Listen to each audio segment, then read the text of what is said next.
ते म्हणजे पंकजा मुंडेंनी अमित शहांची भेट घेतलेली आहे। सूत्रांनी ही माहिती दिली आहे। काही दिवसांपूर्वीच बजरंग सोनावणे यांनी सुद्धा अमित शहांची भेट घेतली होती। सोनावणेंनंतर आता पंकजा मुंडेंकडून अमित शहांची भेट घेण्यात आलेली आहे।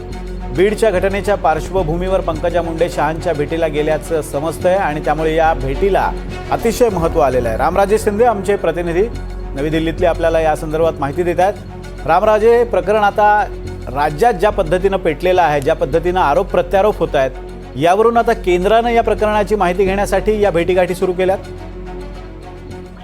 बिलकुल, कारण पंकजा मुंडे मंत्री झाल्यापासून दिल्लीमध्ये गेल्या नव्हत्या, परंतु आता मंत्री झाल्यानंतर पहिलाच हा दिल्ली दौरा आहे आणि अमित शहा यांच्यासोबत सदिच्छा भेट घेतली। परंतु आपल्याला जी माहिती मिळालेली आहे ती अमित शहा यांच्या भेटीसोबतच जे प्रकरण घडलेलं आहे मस्तजोग येते, तर त्या संदर्भामधली सुद्धा माहिती त्यांनी घेतल्याची आपल्याला सूत्रांनी माहिती दिलेली आहे।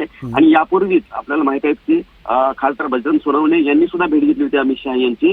आणि एकंदरीत जे महाराष्ट्रामधलं वातावरण ज्या गोष्टीमुळे तापलेलं आहे आणि तिथल्याच महत्वाच्या नेत्या आहेत आणि भाजपचे नेते आहेत पंकजा मुंडे, त्यामुळे त्यांच्याकडून सुद्धा ही माहिती घेतली असल्याची माहिती आपल्याला मिळालेली आहे। त्यामुळं राष्ट्रीय नेतृत्व सुद्धा कशा पद्धतीनं महाराष्ट्रातील या सगळ्या घडामोडीकडे लक्ष देतंय हे दिसून येतंय। अगदी धन्यवाद रामराजे दिलेल्या अपडेट्सबद्दल।